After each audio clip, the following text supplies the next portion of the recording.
Everyone talking about Love and Crime by Idolo. Is that how you pronounce it? The notes in this are red mandarin, classic feminine florals. I'm not sure if that's a note from the perfumer or by Lucky Scent's product page, but baking sugar, star anise, natural cocoa, and vanilla sponge cake. Yum. I think this smells really good. It's a nice combination of gourmand in like a vanilla cake baked good type of way, but it has an elegant flair to it, and then also having like some fresh florals in the mix as well.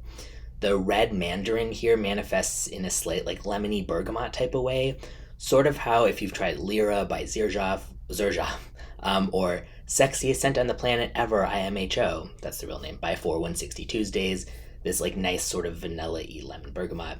Just, I think this is a really, really great smelling take on a vanilla gourmand that doesn't just feel generic, like the, generic vanilla cupcake type of smell or something. And I really like the smell of this.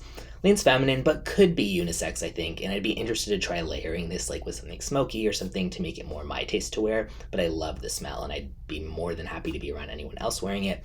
125 for a 30 milliliter with moderate to good longevity and projection. And I'll link in the description where you can check it out.